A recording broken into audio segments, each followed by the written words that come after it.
Year 2015. నువ్వు కష్టపడి 25,000 సంపాదించి 10 గ్రాములు బంగారం కొనుక్కుందాం అనుకున్నావు. కానీ నువ్వు మళ్ళీ ఆలోచించి సర్లే ఇంట్లోనే క్యాష్ ఎత్తే పెట్టుకుంటా మళ్ళా కొనొచ్చు కదా అని లైట్ తీసుకున్నావు. ఇలా దాచి పెట్టి 2024లో ఫైనల్గా కొనాలని డిసైడ్ అవుతావు. ఆ 25,000 తీసుకొని జ్యువెలరీ షాప్కి పోయి ఒక 10 గ్రాములు గోల్డ్ అడుగుతావు. గోల్డ్ని తీసుకొని పేమెంట్ చేసేటప్పుడు షాపోడు చెప్తాడు, ఇది 25,000 కాదు ఇప్పుడు 75,000 అని. తల దించుకొని ఇంటికి వచ్చేస్తావు. ఈ పూర్తి ప్రాసెస్లో మేజర్గా ఇన్ఫ్లేషన్, డాలర్ అనేది స్ట్రాంగ్గా అవ్వడం, ఇవన్నీ నీ డబ్బుని తినేసినాయి. 2015లో 10 గ్రాములు గోల్డ్ని కొనేవాడివి ఇప్పుడు ఓన్లీ 4 గ్రాములు మాత్రమే కొనగలుగుతున్నావు. దీని అర్థం నీ కష్టంతో సంపాదించిన డబ్బు కాలం గడుస్తున్న కొద్దీ దాని విలువ తగ్గిపోతుందని. సో నువ్వు ఇప్పుడు ఓ మంచి ఇన్వెస్ట్మెంట్ దారిని కనుక్కోవాలా. దీంట్లో నీకున్న ఫస్ట్ ఆప్షన్ బ్యాంక్లో ఫిక్స్డ్ డిపాజిట్ చేయడం. దీంతో యాన్యువల్లీ ఒక ఫిక్స్డ్ రిటర్న్స్ వస్తాయి నీకు. But most of the banks only 6% returns మాత్రమే ఇస్తాయి. బట్ ఇండియాలో ఇన్ఫ్లేషన్ రేటే దగ్గర 6% ఉంటుంది. దీని రెండో ఆప్షన్ కమోడిటీస్ లైక్ గోల్డ్, సిల్వర్ని కొనుక్కొని పెట్టుకోవడం. ఇది ఎలాగో చేయలేకపోయినావు, కానీ వీటన్నిటికంటే బెస్ట్ ఆప్షన్ స్టాక్స్లో ఇన్వెస్ట్ చేయడం. దీంట్లో షేర్స్ కొని కంపెనీలో ఒక పార్ట్ ఓనర్గా అవ్వగలం. కంపెనీ గ్రో అయ్యే కొద్దీ నీ డబ్బు కూడా గ్రో అవుతా పోతుంది. సో ఫ్రెండ్, స్టాక్ మార్కెట్ ఇదే వీడియోలో క్లియర్గా ఎక్స్ప్లెయిన్ చేయబోతున్నావు. ఒక నార్మల్ బిజినెస్ స్టార్ట్ చేసి స్టాక్ మార్కెట్ వరకు ఎట్లా ఎదగల్లా, అసలు స్టాక్ మార్కెట్ అనేది ఎలా వర్క్ అవుతుంది, ప్రైజెస్ పెరగడం తగ్గడం ఎలా జరుగుతాయి. ఈ వీడియోలో స్టాక్ మార్కెట్ గురించి ఒక కంప్లీట్ బేసిక్ పిక్చర్ అనేది ఇస్తా. వీడియోని కొంచెం ఓపికతో చూడు, ఈ మొత్తం గేమ్ అర్థమైపోతుంది నీకు. మెయిన్ టాపిక్కి పోయే ముందు ఈ స్టాక్ మార్కెట్ యొక్క మినీ హిస్టరీ అనేది చూద్దాం. ఈ స్టాక్ మార్కెట్ యొక్క చరిత్ర 400 సంవత్సరాల క్రితం మొదలైంది. కేవలం ఒక ఓడని కాపాడడానికి. 1600 కాలంలో పెద్ద ఓడలు యూరోప్ నుంచి ఇండియా, చైనా, ఆఫ్రికాకు వెళ్ళేవి. వెళ్ళి అక్కడి నుంచి ఈ ఓడల్లో బంగారం, ఫుడ్ స్పైసెస్, కాటన్, డైమండ్ ఇవన్నీ ఓడల్లో తెచ్చేవారు. కానీ సమస్య ఏమంటే సగం ఓడలు తిరిగి వచ్చేవి కాదు. కొన్ని తుఫాన్లు మునిగిపోయేవి, కొన్ని సముద్ర దొంగలు, పైరేట్స్ దీంట్లో ఉన్న సంపదనంతా దోచేసేవాళ్ళు. ధనవంతులైన ఆ వ్యాపారస్తులకు, ట్రేడర్స్కి భయం పుట్టింది. నా ఓడలు ఇలాగే మునిగిపోతే మొత్తం వ్యాపారం, డబ్బులు మునిగిపోతాయని తెలుసుకొని ఇదే సమయంలో యూరోప్, నెదర్లాండ్స్లో ఒక తెలివైన కంపెనీకి కొత్త ఆలోచన వచ్చింది. ఆ కంపెనీ ఈ నష్టాన్ని తగ్గించేకి ఏం చెప్పిందంటే, మొత్తం డబ్బులు రిచ్ పీపుల్తో కాకన్నా ప్రజల నుంచి డబ్బుని తీసుకొని షిప్స్ తయారు చేద్దాం. ఈ డబ్బుకి బదులుగా వాళ్ళకి ఒక ప్రూఫ్ పేపర్ ఇచ్చి, అదే షేర్స్. ఇన్ కేస్ ఆ ఓడలు సేఫ్గా సంపదను తీసుకొని రిటర్న్ వచ్చేస్తే ఎవరైతే డబ్బు ఇచ్చినారో వాళ్ళందరికీ ప్రాఫిట్స్ షేర్ చేద్దాం, లేదంటే కొంత నష్టాన్ని భరించాలా. ఇలా ప్రజలతో రిస్క్ అండ్ రివార్డ్ని షేర్ చేసుకుంటూ ఇక్కడే స్టాక్ మార్కెట్ జన్మించింది. ఇది 1602 నాటి కథ. ఆ తెలివైన కంపెనీనే డచ్ ఈస్ట్ ఇండియా కంపెనీ. ఇలా వరల్డ్స్లో ఫస్ట్ స్టాక్ మార్కెట్ ఆమ్స్టర్డామ్లో స్టార్ట్ అయింది. ప్రజలంతా ఒక వీధిలో కలుసుకొని కాగితాల ముక్కలు షేర్లుగా భావించి ట్రేడ్ చేసేవాళ్ళు. 100 సంవత్సరాల తర్వాత 1792లో అమెరికా న్యూయార్క్కి వ్యాప్తించింది. మిట్ట మధ్యాహ్నం న్యూయార్క్లో 24 మంది వ్యాపారస్తులు ఒక చెట్టు కింద ఒప్పందం సంతకం చేసుకున్నారు. కట్ చేస్తే అదే ఇప్పుడున్న world's biggest New York stock exchange. చెట్టు కింద నుంచి $1 ట్రిలియన్ కంపెనీ వరకు ఎదిగింది. తర్వాత 1929లో ప్రజలు అత్యాశకి పోయి స్టాక్ మార్కెట్ ఏందనేది తెలుసుకోకున్నా దీన్ని ఒక వ్యాపార పెట్టుబడిలా కాకుండా జూదంగా భావించి గుడ్డిగా స్టాక్స్ కొనడానికి డబ్బు అప్పుగా తీసుకోవడం మొదలుపెట్టినారు. దీంతో మార్కెట్ ఒక్కసారిగా క్రాష్ అయింది. చాలామంది ఉద్యోగాలు, ఇల్లు, స్థలాలు కోల్పోయినారు. అదే వరల్డ్స్ గ్రేట్ డిప్రెషన్. ఇదొక పీడకల. కానీ 1875లోనే బాంబే స్టాక్ ఎక్స్చేంజ్ ఇండియాలో ఎస్టాబ్లిష్ అయింది. దీంట్లో కూడా ఫస్ట్లో పేపర్స్లో ట్రేడింగ్ జరిగేది. ఈ పేపర్స్ ట్రేడింగ్ వల్ల కరప్షన్ అనేది, ఫ్రాడ్స్ అనేవి ఎక్కువ జరిగేవి. బట్ 1992లో ఎలక్ట్రానిక్గా ట్రేడింగ్ అనేది నేషనల్ స్టాక్ ఎక్స్చేంజ్ ద్వారా ఇంట్రడ్యూస్ అయింది. దీంతో షేర్స్ అనేవి సేఫ్గా, సెక్యూర్గా ఇండియాలో ఎక్కడున్నా నువ్వు కొని అమ్మడం చేసుకోవచ్చు. ఇదే స్టాక్ మార్కెట్ యొక్క మినీ హిస్టరీ. రియల్ కథలోకి పోతే, ఊహించుకో నీకు 20 ఏళ్ళు వచ్చినాయి. Lower middle class family. ఇప్పుడప్పుడే గ్రాడ్యుయేషన్ కంప్లీట్ అయింది, కానీ జాబ్ లేదు. లైఫ్లో ఏదో సాధించాలన్న కసి మాత్రం నరాల్లో ఉంది. ఇదే కసితో సొంత ఫ్యామిలీ, రిలేటివ్స్ సహాయంతో ఒక ఫుడ్ బిజినెస్ స్టార్ట్ చేస్తావు. XYZ fast food with new concept and complete knowledge in it. Business అనేది స్టార్టింగ్ స్టేజ్లో కష్టంగా ఉన్నా కూడా మెల్లమెల్లగా బాగా గ్రో అవుతుంది. వేరే వేరే ఏరియాస్ నుంచి కూడా ప్రజలు నీ షాప్కి వస్తున్నారు. నీకు అప్పుడు అనిపించింది ఎక్కడెక్కడి నుంచో ప్రజలు వస్తున్నారు కదా, సో ఇదే కరెక్ట్ సమయం బిజినెస్ని ఎక్స్పాండ్ చేసేకి. నువ్వు సంపాదించిన సేవింగ్స్ అండ్ ప్రాఫిట్స్ నుంచి కొంత డబ్బు తీసుకొని కొత్త బ్రాంచ్ ఓపెన్ చేస్తావు. అనుకున్నట్టుగానే ఈ షాప్ కూడా బాగా సక్సెస్ఫుల్ అవుతుంది. అప్పుడు ఆలోచిస్తావు, ఏదో కొత్తదనం ఉంది నా కాన్సెప్ట్లో, అందుకే ఇంత బాగా గ్రో అవుతాను. ఇప్పుడు నీ షాప్ని స్టేట్లో ఉన్న ప్రతి సిటీలో ఓపెన్ చేయాలనుకుంటావు. కానీ దీనికోసం చాలా హ్యూజ్ అమౌంట్ ఇన్వెస్ట్మెంట్ క్యాపిటల్ కావాలా. ఇది నీ ఫ్యామిలీ రిలేటివ్స్ ఎవ్వరు ఇవ్వలేకపోతారు ఇంత.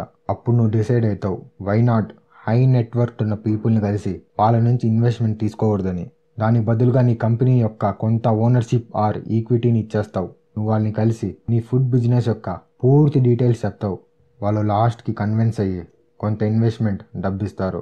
వాళ్ళనే ఏంజల్ ఇన్వెస్టర్స్ అంటాం. ఈ హై నెట్వర్క్ పీపుల్ ఎవరైతే స్టార్టింగ్ స్టేజ్ ఆఫ్ బిజినెస్లో లేకంటే ఏదైనా కొత్త స్టార్టప్స్లో స్టార్టింగ్ స్టేజెస్లో ఇన్వెస్ట్మెంట్ చేసేకి ముందుకు వస్తారో వాళ్ళే ఏంజల్ ఇన్వెస్టర్స్.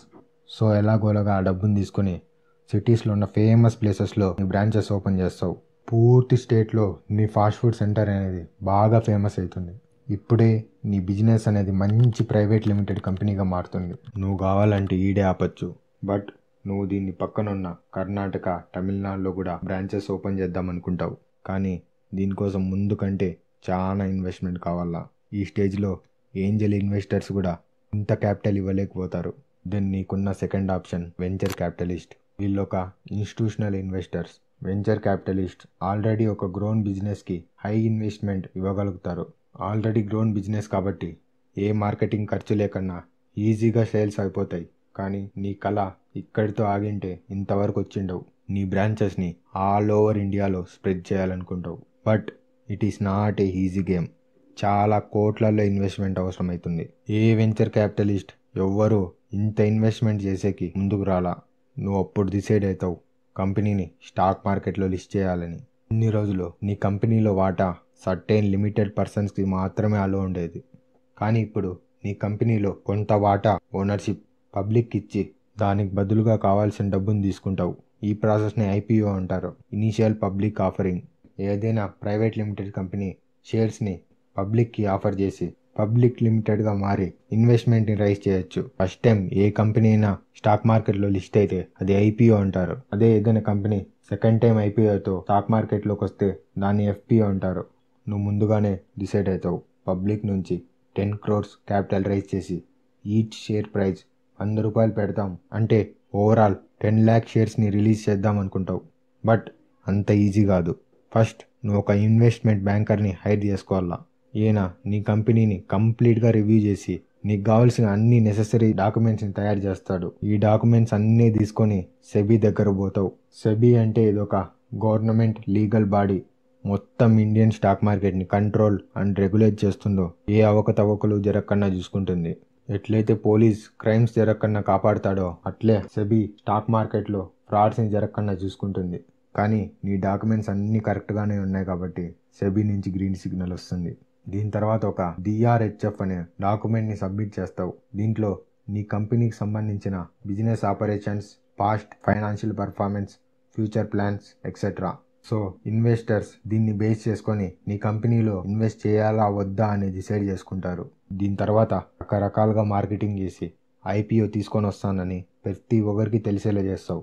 నీ company NSE national stock exchange, BSE Bombay stock exchange అనే ఇండియాలో ఉన్న 2 మేజర్ ప్లాట్ఫామ్స్లో లిస్ట్ అయింది. వీటిలోనే ఎలక్ట్రానిక్గా నీ కంపెనీ యొక్క every share buying and selling జరుగుతుంది. దెన్ కంగ్రాచులేషన్ మై ఫ్రెండ్, నీ కంపెనీ ఫైనల్గా స్టాక్ మార్కెట్లో లిస్ట్ అయింది. ఎవరెవరైతే నీ ఫాస్ట్ ఫుడ్ని ఇష్టపడతారో వాళ్ళంతా నీ కంపెనీలో షేర్స్ని కొన్నారు. ఆబ్వియస్లీ నీకు ఫండ్స్ వచ్చినాయి కాబట్టి నీ బ్రాంచెస్ని ఇండియాలో మొత్తం ఓపెన్ చేసినావు.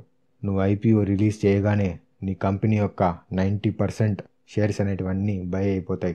అండ్ ఈ buying and selling process every second జరుగుతూనే ఉంటుంది. నీకు డౌట్ రావచ్చు, ఇలా ఎవ్రీ సెకండ్ కొంటా అమ్ముతా ఉంటే కంపెనీకి వచ్చే రెవెన్యూలో, ఇన్వెస్ట్మెంట్లో ఏమన్నా ఎఫెక్ట్ రావచ్చా అని. నెవర్. నువ్వు ఒక్కసారి షేర్ని బై చేసి అమ్మాలంటే నువ్వు ఏ ప్రైస్కి అయితే సెల్ చేస్తున్నావో ఆ ప్రైస్కి బయ్యర్ మ్యాచ్ అవ్వాలా. దీంతో ఒకరు సెల్ చేసినా ఇంకో బయ్యర్ ఉంటారు. ఈ స్టాక్ మార్కెట్ ఇదంతా ఒక buyer seller matching game. Millions of people every second కొంటా అమ్ముతూ ఉంటారు. ఐపీఓ తర్వాత ఒక్కసారి షేర్స్ అనేటివి కొన్నారంటే ఆ ఇన్వెస్ట్మెంట్ అమౌంట్ అంతా కంపెనీకి వెళ్ళిపోయినట్లే. నీ దగ్గర షేర్ మాత్రమే ఉంటుంది. నువ్వు ఇన్ కేస్ నీ హోల్డింగ్ షేర్ అనేది సెల్ చేసినా కూడా నీ షేర్ అనేది బయ్యర్కి పోతుంది. కొన్ని రేర్ కేసెస్లో ఇన్ కేస్ నీ సెల్లింగ్ ప్రైస్లో ఏ బయ్యర్ లేకుంటే నీ సెల్ ఆర్డర్ పెండింగ్ లిస్ట్లో ఉంటుంది. ఇట్లా పెండింగ్ లిస్ట్లో ఉండే సిచ్యువేషన్స్ చాలా రేర్గా జరుగుతాయి. ఈ స్టాక్ మార్కెట్లో ప్రైజెస్ పెరగడం తగ్గడం అనేది డిమాండ్ అండ్ సప్లై అనే ఒక ఆట మీద డిపెండ్ అయి ఉంటుంది. ఎగ్జాంపుల్, నువ్వు వేలంపాట్లో కొన్ని రేర్ పెయింటింగ్స్ అమ్ముతున్నావు అనుకో. నీ పెయింటింగ్కి ఎక్కువ మంది బయ్యర్స్ ఉన్నారంటే నీ పెయింటింగ్ హై డిమాండ్ అని. బయ్యర్స్ ఎక్కువ ఉన్నా ఆ పెయింటింగ్స్ తక్కువ ఉన్నాయంటే లో సప్లై. ఈ సిచ్యువేషన్లో ప్రైజెస్ అనేటివి న్యాచురల్గా ఇంక్రీజ్ చేస్తావు. ఇంకో సినారీ చూస్తే కొంతమందే ఆ పెయింటింగ్స్ని కొనాలనుకుంటున్నారు, ఎవ్వరూ ఇంట్రెస్ట్ చూపిలా అంటే లో డిమాండ్. లో డిమాండ్ అంటే లెస్ బయర్స్. సో ఆటోమేటిక్గా పెయింటింగ్ సప్లై అనేది ఎక్కువ ఉంటుంది, ప్రైజెస్ అనేవి తగ్గిపోతాయి. ఇక్కడ కూడా స్టాక్స్ ఆర్ షేర్స్ అనేటివి ఫిక్స్డ్గానే ఉంటాయి. ఓన్లీ వాటి ప్రైజెస్ ఇంక్రీజ్ ఆర్ డిక్రీస్ అనేది జరుగుతూ ఉంటుంది అంతే. ప్రైజెస్ ఫ్లక్చువేషన్స్ అనేవి ఎక్స్టర్నల్ ఫ్యాక్టర్స్ వల్ల కూడా బాగా ఎఫెక్ట్ అవుతుంది. దీంట్లో మేజర్గా ఫస్ట్ మనం చూస్తే ఇన్ఫ్లేషన్. ఇన్ఫ్లేషన్ అంటే మనం వాడే గూడ్స్ అండ్ సర్వీసెస్ ప్రైజెస్ అనేది పెరిగిపోవడం. లాస్ట్ ఇయర్ ప్యాకెట్ మిల్క్ 30 రూపాయలు ఉంటే ఇప్పుడు 35 అయితే అది ఇన్ఫ్లేషన్. నీ దగ్గర ఉండే డబ్బు ముందు కంటే తక్కువ వస్తువులు మాత్రమే పర్చేస్ చేయగలుగుతుంది. ఈ ఇన్ఫ్లేషన్ పెరగడానికి కొన్ని రీజన్స్ చూసినామంటే పీపుల్స్ దగ్గర డబ్బు పెరగడం, పర్చేసింగ్ పవర్ పెరిగిపోవడం, గవర్నమెంట్ అనేది ఎక్కువ మనీ ప్రింట్ చేసినా లేదా గవర్నమెంట్ శాలరీస్ ఇంక్రీజ్ చేసినా ఆర్ మోర్ జాబ్స్ క్రియేట్ అయినా వీటి వల్ల ఆటోమేటిక్గా ప్రజల దగ్గర డబ్బు పెరుగుతుంది. డబ్బు పెరిగితే అందరూ హౌసెస్, కార్స్, ఫుడ్ ఐటమ్స్ కొనేకి ఎక్కువ డబ్బుని స్పెండ్ చేయగలుగుతారు. వీటి వల్ల షాప్స్లో సేల్స్ కూడా బాగా జరుగుతాయి. బట్ ప్రాబ్లం ఎక్కడొచ్చిందంటే వస్తువుల ప్రొడక్షన్ అనేది ఫాస్ట్గా లేకపోవడం వల్ల, లిమిటెడ్గా ఉండడం వల్ల సో నార్మల్గా వస్తువు యొక్క ధర పెరిగి ఇన్ఫ్లేషన్ అనేది పెరుగుతుంది. Second factor, fuel prices increases. Petrol, diesel ధరలు పెరిగినాయంటే వాటిలో ట్రాన్స్పోర్ట్ చేసే రా మెటీరియల్స్ యొక్క కాస్ట్ కూడా ఇంక్రీజ్ అయిపోతుంది. ఇంకా థర్డ్ మెయిన్ రీజన్ చూసినామంటే ట్యాక్సెస్ పెరగడం లేదా బ్యాంక్ ఇంట్రెస్ట్ రేట్స్ పెరగడం. ఇలా డిఫరెంట్ ఫ్యాక్టర్స్ వల్ల ఇన్ఫ్లేషన్ అనేది కంట్రీలో ఇంక్రీజ్ అయిపోతుంది. తర్వాత ఆర్బీఐ రంగంలోకి దిగి ఈ ఇన్ఫ్లేషన్ని కంట్రోల్ చేసేకి బ్యాంక్ యొక్క ఇంట్రెస్ట్ రేట్స్ని కూడా పెంచేస్తుంది. High interest rates means peoples తక్కువ లోన్స్ని తీసుకోగలుగుతారు. దీంతో పీపుల్ స్పెండింగ్ తగ్గి ఎకనామీ అనేది స్లో అవుతుంది. ఎకనామీ ఒక్కసారి వీక్ అయిందంటే ఇన్వెస్టర్స్ భయపడి స్టాక్స్ అన్నీ సెల్ చేస్తారు. స్టాక్ ప్రైజెస్ ఎఫెక్ట్ అయ్యేకి సెకండ్ రీజన్ చూస్తే war, pandemic or global crisis, disasters etcetera. కోవిడ్-19 వల్ల కంపెనీస్ అన్నీ షట్ డౌన్ అయిపోయినాయి. దీనివల్ల బిజినెస్ అన్నీ లాస్లోకి వెళ్ళిపోయినాయి. ఈ టైంలో ఏ ఇన్వెస్టర్ కూడా స్టాక్స్లో ఇన్వెస్ట్ చేద్దాం అనుకోడు, ఉన్న స్టాక్స్ని కూడా సెల్ చేస్తాడు. బికాస్ స్టాక్ ప్రైజెస్ అనేది ఇంక్రీజ్ అయ్యే ఛాన్సెస్ చాలా తక్కువ ఉంటాయి. Third, government policies and budget regulations. New పాలసీస్లో కార్పొరేట్ కాస్ట్ కట్ చేస్తే ఆబ్వియస్లీ కంపెనీస్ ప్రాఫిట్స్లోకి పోయి స్టాక్ ప్రైజెస్ బూమ్ అవుతాయి. ఇంకా fourth most dangerous, bad news, rumours. Company గురించి ఒక్క బ్యాడ్ న్యూస్ పెట్టినా ఇన్వెస్టర్స్ అందరూ ప్యానిక్ అవుతారు. సో ఇలా చాలా ఎక్స్టర్నల్ ఫ్యాక్టర్స్ అనేటివి కూడా స్టాక్ ప్రైజెస్ని ఎఫెక్ట్ చేస్తూ ఉంటాయి. బ్రో, ఇప్పుడు నీ కంపెనీలో రీటైల్ ఇన్వెస్టర్స్ అంటే మాలాంటి common investors, mutual fund brokers, market makers, foreign investors and high network people, ఇలా చాలా కేటగిరీ పీపుల్ ఇన్వెస్ట్ చేసి కంపెనీని గ్రో చేయడం వల్ల నీ కంపెనీ అనేది టాప్ ఇండెక్సెస్ లైక్ నిఫ్టీ 50, సెన్సెక్స్లో లిస్ట్ అయింది. నిఫ్టీ 50 అంటే దీంట్లో టాప్ 50 హై పర్ఫార్మెన్స్ కంపెనీస్ అనేటివి లిస్ట్ అయి ఉంటాయి. సెన్సెక్స్లో టాప్ 30 కంపెనీస్ అనేటివి లిస్ట్ అయి ఉంటాయి. ఈ సెన్సెక్స్, నిఫ్టీ 50ని బట్టి మన ఇండియన్ స్టాక్ మార్కెట్ని ప్రెడిక్ట్ చేస్తారు. వీటిలో మోస్ట్లీ అన్ని లార్జ్ క్యాప్ పెద్ద కంపెనీస్ మాత్రమే ఉంటాయి. ఇన్వెస్ట్మెంట్లో చాలా టైప్స్ ఉంటాయి. Long term intraday trading, swing trading, option trading, scalping ఇలా. బట్ ఇక్కడ మనం మెయిన్గా లాంగ్ టర్మ్ గురించి చూస్తున్నాం కాబట్టి దీంట్లో కంపెనీ యొక్క స్టాక్స్ అనేవి మినిమం 10 to 15 ఇయర్స్ స్టాక్స్ని హోల్డ్ చేస్తాం. బట్ ఈ స్టాక్స్ని కొనే ముందు, మంచి కంపెనీని చూస్ చేసుకునే ముందు కొన్ని అనాలిసిస్ని చేస్తాం.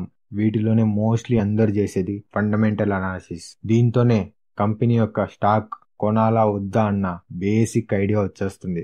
ఈ వీడియో అనేది స్టాక్ మార్కెట్ యొక్క బేసిక్స్ మాత్రమే. ఇంకా నువ్వు లోతుకి దిగే కొద్దీ చాలా ఉంది వీటి గురించి నువ్వు తెలుసుకోవాల్సింది.